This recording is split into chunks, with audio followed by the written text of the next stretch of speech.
Assalamualaikum warahmatullahi wabarakatuh dan salam sejahtera. Diharapkan semua pelajar berada dalam keadaan yang sihat pada masa bulan Ramadan ini. Teruskan stay at home dan patuhilah peraturan-peraturan yang ditetapkan oleh kerajaan sepanjang PKP fasa keempat ini. Jadi hari ini kita nak terus belajar. Hari ini kita akan masuk tajuk yang terakhir dalam silibus tingkatan 5, iaitu pertukaran asing. Sekarang kita tengok dulu apakah maksud pertukaran asing. Jadi pertukaran asing merujuk kepada mata wang negara lain yang dimiliki oleh sesebuah negara. Kita tengok contoh mata wang bagi beberapa buah negara di dunia. Contohnya Singapura. Singapura guna dolar Singapura. Amerika Syarikat guna dolar Amerika. Indonesia rupiah. Britain pound sterling. Thailand baht. Jepun yen. Filipina peso. Kesatuan Eropah euro. China renminbi. India rupi dan Australia dolar Australia. Jadi ada banyak lagi mata wang di dunia ini, mata wang asing negara-negara lain yang tak disenaraikan di sini.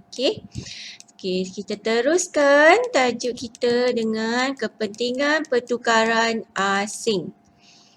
Kat sini kita nak belajar kenapa kita perlukan mata wang negara lain. Sebab yang pertama adalah untuk membiayai import. Import ni maksudnya beli kan. Jadi bila kita nak beli barang daripada negara lain, jadi kita kena bayar dalam mata wang negara tersebut. Sebagai contoh, kita nak beli barang daripada Jepun. Jadi kita kena bayar dalam mata wang yen. Kalau kita nak beli barang daripada Singapura, kita kena bayar dalam Singapore dollar. Sebab yang kedua, kita perlukan pertukaran asing untuk bayar balik pinjaman luar negara. Ni kita dah belajar dalam tajuk pinjaman kerajaan. Salah satu sumber pinjaman kerajaan adalah daripada luar negara. Jadi bila kerajaan buat pinjaman daripada luar negara, dia kena bayar balik dalam mata wang negara tersebut. Contohnya, kalau dia pinjam daripada Amerika Syarikat, jadi kena bayar dalam dolar Amerika. Kalau kerajaan pinjam wang daripada Jepun, jadi kerajaan kena bayar balik jumlah pokok pinjaman tadi berserta dengan faedah dalam mata wang yen. Sebab yang ketiga adalah kita hendak membuat pelaburan di luar negara. Sebagai contoh, katakan rakyat Malaysia nak melabur di Vietnam. Jadi, dia perlukan mata wang negara Vietnam iaitu dong. Kalau nak melabur di negara China, dia perlukan mata wang renminbi. Ataupun nak melabur di negara Arab Saudi, dia perlukan mata wang rial. Sebab yang seterusnya adalah untuk mempertahankan nilai mata wang negara. Yang ini kita dah belajar dalam tajuk Bank Pusat masa tingkatan 4. Tingkatan 4 bab 2. Ingat lagi tak? Kerajaan dia kan ada simpan reserve kan setiap kali dia cetak duit kan. Jadi dia akan gunakan reserve tersebut untuk menstabilkan nilai mata wang kita. Contohnya apabila nilai RM kita jatuh, jadi Bank Pusat akan menggunakan reserve bank negara untuk membeli RM dalam pasaran. Jadi bila Bank Pusat beli RM dalam pasaran, jumlah penawaran RM dalam pasaran dah berkurang. Tapi permintaan RM pula naik. Jadi mengikut hukum permintaan dan penawaran, apabila permintaan lebih daripada penawaran, jadi nilai RM kita akan naik semula. Okey, kita sambung lagi. Tajuk yang seterusnya adalah pengiraan kadar pertukaran asing. Jadi kat sini kita kena tahu macam mana nak kira kadar pertukaran asing. Contohnya nak tukar RM kepada USD, nak tukar USD kepada RM. Okey. Jadi saya ringkaskan di sini supaya pelajar senang nak faham. Okey, jadi kalau kita nak tukar mata wang RM, mata wang ringgit Malaysia kepada mata wang asing, okey, jadi kita kena tengok pada harga jualan. Okey, saya ulang balik bila kita nak tukar ringgit Malaysia kepada mata wang asing, jadi kita kena tengok pada harga jualan. Kenapa tengok pada harga jualan? Sebab kita bagi dia RM. Dan kita minta mata wang asing tersebut. Okey? Okey, sebaliknya pula kalau kita nak tukar mata wang asing kepada RM, jadi kita akan tengok pada harga belian. Okey, kenapa kita kena tengok pada harga belian? Sebab bila kita nak tukar mata wang asing kepada ringgit Malaysia, jadi kita minta RM. Maksudnya dekat sini kita nak beli RM. Okey, dan kita tawarkan mata wang asing. Okey. Jadi nanti selepas ni kita akan tengok contoh pengiraan. Okey, ini adalah contoh kadar pertukaran asing di Malaysia pada tahun 2017. Okey, ni data ni dah lama dah. Okey, jadi kalau pelajar nak tengok berapakah kadar pertukaran yang terkini, okey, boleh search saja di Google. Okey, sekarang kita teruskan tajuk kita. Kita nak belajar macam mana nak kira kadar pertukaran asing. Okey, kita tengok contoh yang diberikan dalam buku teks ni. Okey, sekarang ni kita tengok macam mana nak tukar ringgit Malaysia kepada mata wang asing. Okey, contoh yang dia bagi kat sini adalah kita nak tukar RM kepada dolar Amerika. Okey, ingat yang saya dah cakap tadi, bila kita nak tukar RM kepada US dollar, jadi kita kena tengok pada harga jualan. Okey, kenapa kita kena tengok pada harga jualan? Sebab kita kena bagi dia RM. Maksudnya kita jual RM dan kita nak beli dolar Amerika Syarikat. Okey. Jadi sekarang kita tengok kat sini contoh yang dia bagi. So, pengimport di Malaysia dia telah mengimport barang elektronik bernilai RM796,500 daripada Amerika Syarikat. Maksudnya dia beli barang daripada Amerika. Okay, sekarang dia suruh kira berapakah yang pengimport tersebut kena bayar dalam mata wang dolar Amerika Syarikat. Okey, kita tengok kat sini macam mana kita nak kira. Okey, jadi para pelajar ingat tadi kita kena tengok pada harga harga jualan. Kita tengok pada harga jualan ya. Kita ambil RM RM4.42. Okey. Jadi kita tengok kat sini, bila kita nak tukar RM kepada mata wang asing, kita ambil nilai RM tadi dan kita bahagikan dengan kadar pertukaran iaitu harga jualan tadi. Jadi 796,500 bahagi dengan harga jualan iaitu RM 4.429. Okey. Jadi inilah jumlah dalam US dollar yang pengimport tu kena bayar tadi iaitu RM179,837.444. Okey.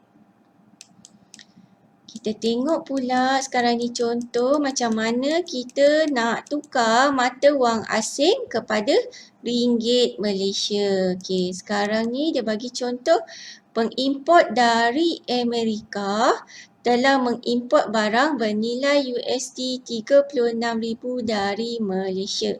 Okey, orang Amerika dia beli barang dari Malaysia. Maksudnya kat sini kita jual barang tu kepada orang Amerika tadi. Okey, jadi bila kita jual kepada Amerika, jadi orang Amerika tadi kena bayar pada kita dalam mata wang ringgit Malaysia. Maksudnya kat sini dia minta ringgit Malaysia. Okey, jadi dia akan beli ringgit Malaysia. Jadi kita tengok pada harga belian. Okey, jadi kalau nak tukar US dollar kepada RM, kita darabkan. Formula dia darab Jadi kita ambil jumlah dalam US dollar tadi 36,000, kita darabkan dengan harga belian tadi. Okey, jadi kita dapat kat sini jumlah yang pengimport Amerika tadi kena bayar kepada syarikat Malaysia adalah sebanyak RM159,300. Okey. So pelajar kena ingat kat sini, kalau RM nak tukar pada mata wang asing, formula dia adalah bahagi. Kita tengok pada harga jualan. Kalau mata wang asing nak tukar pada RM, jadi kita kena darab. Kita tengok pada harga belian. Sekarang kita tengok lagi contoh pengiraan yang lain. So dalam contoh ni dia bagi syarikat Wang Zan berhad di Malaysia telah mengimport 3 buah jentera daripada Amerika Syarikat. Jadi maksudnya dia beli. Jadi beli, ingat tadi beli kita kena tengok pada harga jualan. Sebab kita bagi dia RM. Jadi bila beli formula dia kita kena bahagi. Jadi tadi nak tukar RM kepada US dollar kita kena bahagi. Jadi kita ambil jumlah ringgit Malaysia yang pengimport tadi kena bayar, kita bahagikan dengan kadar pertukaran dia. Jadi kita dapatlah berapa jumlah yang pengimport tadi kena bayar dalam mata wang US dollar. Kita tengok contoh yang seterusnya, Cik Doris. Cik Doris dari London. Dia telah membuat tempahan pakej pelancongan ke Pulau Pinang. Maksudnya dia gunakan perkhidmatan di Malaysia. Jadi bila dia gunakan perkhidmatan di Malaysia, maksudnya kat sini berlaku ekspor. Jadi kalau berlaku ekspor, jadi Cik Doris kena bayar kepada syarikat pelancongan di Malaysia dalam ringgit Malaysia. Jadi kita kena tengok pada harga belian sebab dia minta RM. Jadi kita kena darabkan sebab kita nak tukar tadi mata wang daripada pound sterling kepada RM, jadi kita kena darab. Jadi kita ambil jumlah dalam pound sterling tadi yang dia kena bayar sebanyak 4,800, darabkan dengan kadar pertukaran dia. Jadi kita dapatlah jumlah yang Cik Doris kena bayar kepada syarikat pelancongan di Malaysia ialah sebanyak 26,880. Saya harap semua pelajar dah tahu macam mana nak kira kadar pertukaran asing. Jadi nanti pelajar-pelajar bolehlah cuba buat sendiri latihan 2.4.2 ni dan bincang jawapan dengan guru masing-masing. Seterusnya kita sambung lagi tajuk kita. Kita masuk pada faktor yang mempengaruhi permintaan dan penawaran mata wang asing. Maksudnya kat sini kenapa orang minta mata wang asing dan kenapa orang tawarkan mata wang asing. Sebab yang pertama adalah sebab ekspor. Jadi pelajar semua dah maklum kan? Bila ekspor ni maksudnya kita jual barang ke luar negara. Okey, bila kita jual barang dan perkhidmatan ke luar negara, jadi orang luar negara tu kena bayar pada kita dalam ringgit Malaysia. Jadi masuk kat sini diorang minta ringgit Malaysia. Okey. Jadi apabila ekspor kita meningkat, maksudnya kalau kita banyak jual barang dan perkhidmatan ke luar negara, jadi permintaan terhadap RM pun akan meningkat. Okey. Tapi kalau jumlah ekspor kita berkurang, okey, jadi permintaan terhadap RM juga akan berkurang. Okey. Seterusnya, sebab yang kedua adalah import. Import ni adalah beli. Jadi kita beli barang daripada luar negara. Bila kita beli barang daripada luar negara, contohnya kita beli barang daripada Singapura, kita kena bayar dalam mata wang dolar Singapura. Okey, jadi kita kena minta dolar Singapura. Kita minta dolar Singapura dan kita kena tawarkan RM. Kita bagi dia RM dan kita minta Singapore dollar kat sini. Okey, jadi maksudnya dekat sini, kalau jumlah import barang dan perkhidmatan dari luar negara meningkat, maksudnya kalau ramai orang Malaysia yang shopping dekat luar negara, beli barang kat luar negara, jadi penawaran RM akan meningkat. Okey, sebab dia kena tukar duit RM dengan mata wang asing tadi. Okey.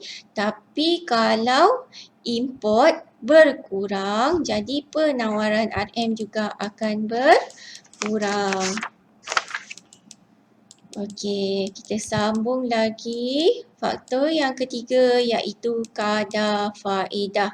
Okey, kadar faedah ni maksudnya kalau kita nak buat pinjaman daripada bank kan.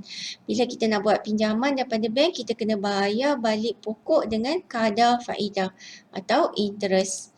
Okey, jadi kalau interest turun, jadi akan ramailah orang yang akan buat pinjaman. Okey, jadi bila ramai yang buat pinjaman, jadi pelaburan ke luar negara akan bertambah. Okey, maksudnya ramailah pelabur-pelabur di Malaysia akan melabur di luar negara. Okey, bila ramai pelabur Malaysia melabur di luar negara, jadi dekat sini mereka akan menawarkan RM. Okey, dia akan meningkatkan permintaan mata wang asing. Okey, dia akan membuat penawaran RM dan membuat permintaan mata wang asing. Jadi dekat sini permintaan mata wang asing tadi akan meningkat. Okey. Sebaliknya, kalau kadar faedah naik, jadi orang pun tak banyak yang buat pinjaman. Bila orang tak banyak buat pinjaman, jadi tak ramailah pelabur Malaysia yang melabur ke luar negara. Okey. Tapi perkara yang sebaliknya akan berlaku, pelabur daripada negara lain pula akan datang ke Malaysia. Jadi bila diorang datang ke Malaysia, jadi dia akan meningkatkan penawaran mata wang asing. Okey, sebab yang seterusnya adalah cita rasa pengguna terhadap barang import. Okey, cita rasa ni maksudnya kat sini kalau orang Malaysia suka beli barang import, jadi dia akan meningkatkan permintaan terhadap mata wang asing. Okey. Tapi kalau rakyat Malaysia tak suka beli barang import, jadi import akan berkurang. Jadi permintaan terhadap mata wang asing juga akan berkurang. Okey, faktor yang terakhir adalah spekulasi mata wang. Spekulasi ni maksudnya adalah ramalan. Okey, jadi kalau kita meramalkan mata wang ringgit Malaysia akan naik pada masa depan, jadi permintaan ringgit Malaysia pada masa sekarang akan bertambah. Tetapi sebaliknya, kalau kita meramalkan mata wang ringgit Malaysia turun pada masa depan, jadi permintaan ringgit Malaysia pada masa sekarang akan berkurang. Okey, sekarang kita masuk pula kepada tajuk analisis penentuan dan perubahan kadar pertukaran asing. So dekat sini ada keluk Ni adalah keluk keseimbangan. Okey, tapi bukan keluk keseimbangan barang Yang ni adalah keluk keseimbangan kadar pertukaran asing.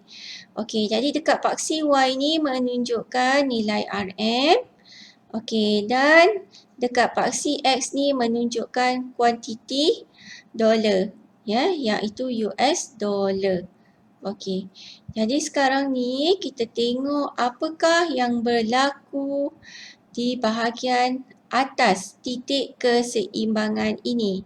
Okey, di bahagian atas titik keseimbangan ini, apabila 1 US dollar sama dengan RM5, dekat sini berlaku lebihan US dollar sebanyak Q1, Q2. Okey, berlaku lebihan penawaran US dollar jadi menyebabkan kadar pertukaran turun ke titik E0 iaitu menjadi 1 US dollar sama dengan RM4.50. Okey, tapi kalau dekat bahagian bawah ni pula apa yang berlaku? Okey, bahagian bawah ni kita tengok D dekat kanan kan. Jadi D ni adalah permintaan. Okey, jadi kat bawah ni berlaku lebihan permintaan US dollar sebanyak Q1, Q2. Jadi bila berlaku lebihan permintaan, jadi kadar pertukaran akan naik. Akan naik untuk pergi ke titik keseimbangan E0. Jadi, okey. Jadi, nanti selepas ini, pelajar cuba buat pula latihan melukis keluk dan kadar pertukaran asing. Okey, cuba buat latihan nanti buku teks muka surat 217 untuk pelajar lebih faham tentang tajuk ini. Okey, seterusnya kita sambung lagi kesan perubahan kadar pertukaran asing terhadap import dan ekspor. Okey, sekarang kita tengok kesan yang pertama iaitu kenaikan kadar pertukaran asing. Jadi apakah yang berlaku apabila kadar pertukaran asing naik? Okey, bila kadar pertukaran naik, kadar pertukaran ringgit Malaysia naik, maksudnya dekat sini harga RM akan jadi semakin mahal. Okey, tetapi harga mata wang asing akan jadi semakin murah. Okey, saya ulang balik Bila kadar pertukaran ringgit Malaysia naik, maksudnya dekat sini harga RM akan jadi semakin mahal dan harga mata wang asing akan jadi semakin murah. Okey, apa pula kesan yang berlaku kepada ekspor? Okey, bila kadar pertukaran asing naik tadi, jadi harga ekspor akan jadi mahal. Okey, bila kadar pertukaran asing naik, jadi harga ekspor akan jadi mahal. Okey, bila harga ekspor mahal, jadi dah tentulah orang tak nak beli, orang luar negara tak nak beli barang daripada Malaysia. So, diorang akan kurang beli barang daripada Malaysia. Jadi, menyebabkan ekspor kita akan berkurang. Okey. Tetapi, apakah yang berlaku apakah pula yang berlaku kepada import? Okey. Kalau kadar pertukaran asing naik, harga import dia akan jadi terbalik harga import akan jadi lebih murah. Jadi bila harga import lebih murah, jadi Ramailah orang Malaysia yang akan beli barang daripada luar negara. Jadi import kita akan meningkat. Jadi untuk lebih faham, kita tengok contoh yang diberi ini. Okey, contoh yang diberi dalam buku teks ni, dia bagi pengeksport Malaysia. Maksudnya Malaysia jual kelapa sawit ke Amerika Syarikat. Okey, situasi 1 US dollar 1 sama dengan RM4.30. Okey, kemudian kadar pertukaran ini berubah kepada US dollar 1 sama dengan RM4.10. Okey, kita tengok nilai dia kat sini semakin berkurang kan? Jadi maksudnya dekat sini, nilai RM kita dah semakin jatuh. Bila nilai RM kita dah semakin jatuh, maksudnya kadar pertukaran asing kita dah naik. Kadar pertukaran asing kita dah naik. Bila kadar pertukaran asing kita naik, maksudnya harga ekspor akan jadi lebih mahal. Okey, kita tengok contoh yang diberi. Okey, dalam situasi 1, US dollar 1 sama dengan RM4.30. Jadi Malaysia jual kelapa sawit bernilai RM750,000 kepada Amerika Syarikat. Jadi kita ingat tadi formula dia, bila kita nak tukar RM kepada US dollar, jadi kita kena bahagi. Okey, jika kita bahagikan, kita dapatlah jawapan di sini. Okey, kemudian untuk situasi 2 pula. Okey, tadi US dollar 1 dah jadi RM4.10 kan? Okey, nilai dia sama juga. Pengekspor Malaysia tadi nak jual minyak kelapa sawit yang nilai dia tadi RM750,000 ke Amerika Syarikat. Jadi jumlah dia kena bayar, kita ambil tadi RM750,000 bahagi dengan kadar pertukaran sebanyak RM4.10. Jadi kita dapat inilah jumlah yang dia kena bayar. Jadi kita bandingkan tadi situasi 1 dengan situasi 2. Kita tengok kat sini jumlah yang orang Amerika tadi kena bayar dah semakin banyak kan. Okey, inilah tadi yang saya cakap, bila kadar pertukaran asing kita naik, harga ekspor dah jadi mahal. Maksudnya diorang kena bayar lebih kepada kita. Okey, kita tengok pula contoh pengiraan kadar pertukaran asing untuk import. Okey, contoh yang diberi dalam buku teks, pengimport dari Malaysia, dia nak beli komputer riba. Okey, komputer riba ni dia nak beli laptop nak beli laptop daripada Amerika Syarikat. Okey, nilai dia adalah USD $500. Okey, kita tengok situasi yang sama tadi, US dollar 1 sama dengan RM4.30. Situasi 2, US dollar 1 sama dengan RM4.10. Okey, sekarang ni kita kira berapakah yang pengimport Malaysia kena bayar. Okey, mengikut situasi 1. Jadi, kita ingat balik formula, bila kita nak tukar US dollar kepada RM, kita kena darab. Jadi, kita ambil jumlah tadi US dollar 500,000 darab dengan RM RM4.30. Jadi, kita dapatlah inilah jumlah yang pengimport Malaysia kena bayar kepada Amerika Syarikat. Okey, situasi 2 pula tadi, kita ambil US dollar sama US dollar 1 sama dengan RM4.10.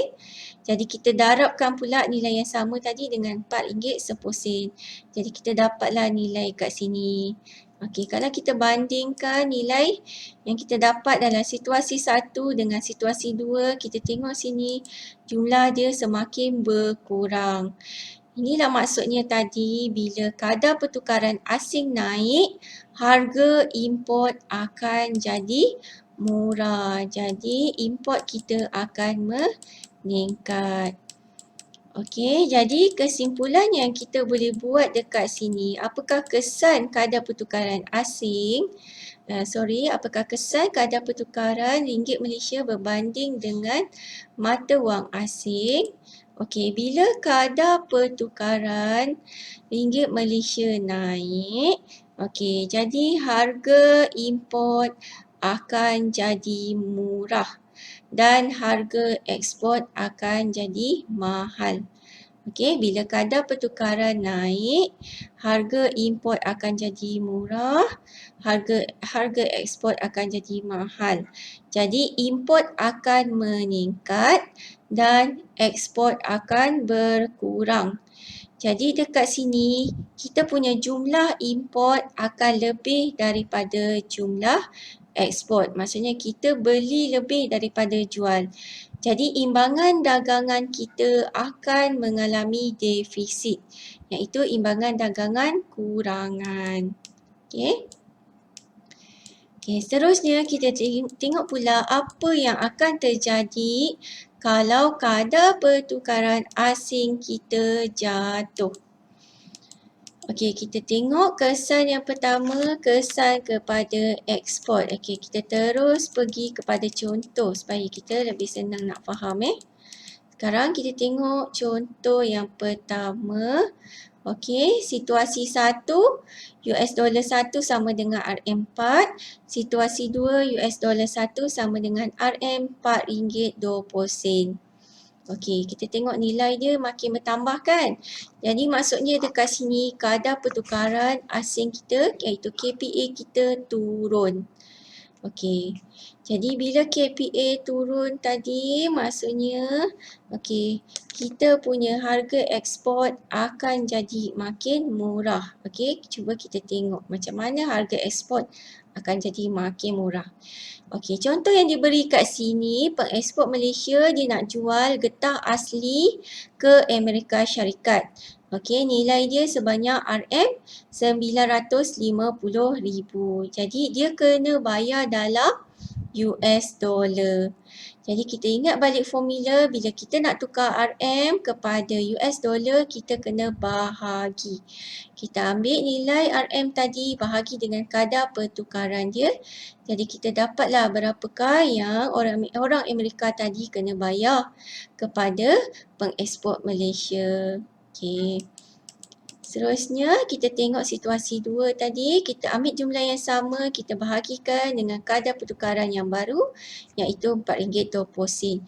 Jadi kita akan dapat berapakah jumlah yang orang Amerika Syarikat kena bayar kepada kita dalam US dollar.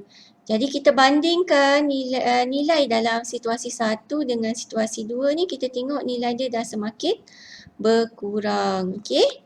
Jadi sebab apa makin berkurang? Sebab tadi bila kadar pertukaran asing kita jatuh, jadi harga ekspor akan jadi semakin murah. Jadi ini menyebabkan ekspor kita semakin naik. Okey, kita tengok pula contoh pengiraan terhadap import. Apakah yang berlaku bila kadar pertukaran asing kita jatuh? Okey, kita gunakan situasi yang sama tadi. Sekarang ni kita import pula. Maksudnya kat sini orang Malaysia beli barang daripada Amerika Syarikat. Dia beli barang kosmetik, nilai dia US dollar 450,000. Okey, jadi bila beli, jadi maksudnya import. Jadi dekat sini, kita kena darab. Sebab kita nak kena bayar dalam RM iaitu ringgit Malaysia. Kita nak tukar US dollar kepada RM, kita kena darab. Pelajar kena ingat.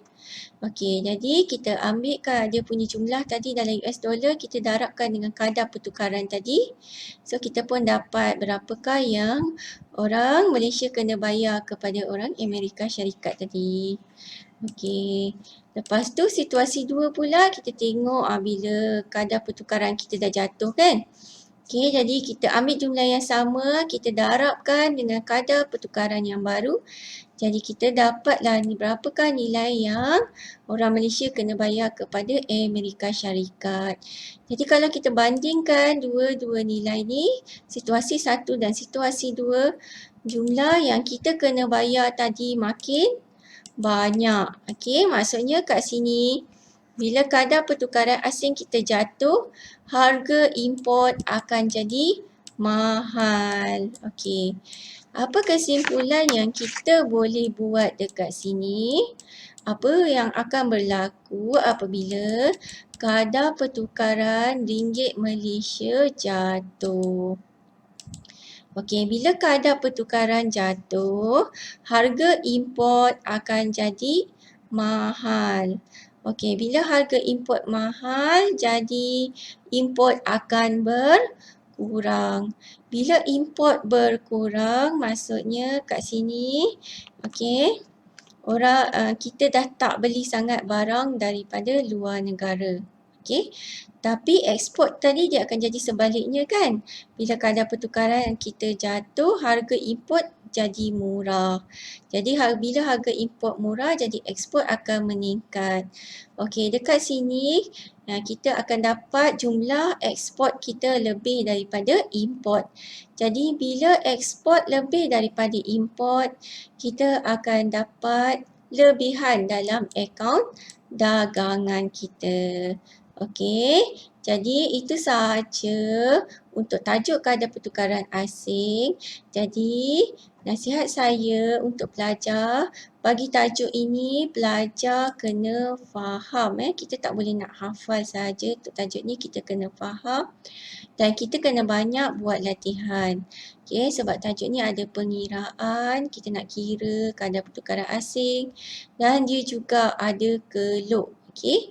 Jadi pelajar mesti buat banyak latihan. Bila buat banyak latihan, jadi nanti kita akan jadi lebih faham. Okey, jadi itu sahaja. Jadi dah habislah tajuk untuk silibus tingkatan 5 kita. Okey, jadi saya harap pelajar semua teruskan belajar di rumah. Okey, buat ulang kaji.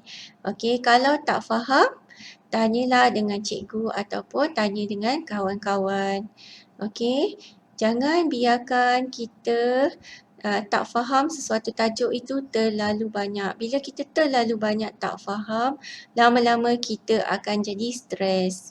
Okey, bila kita akan jadi stres, jadi kita lagi tak boleh nak belajar. Jadi dia akan menyebabkan keputusan peperiksaan kita akan jatuh. Jadi buat persediaan awal. Okey, jangan buat persediaan last minute.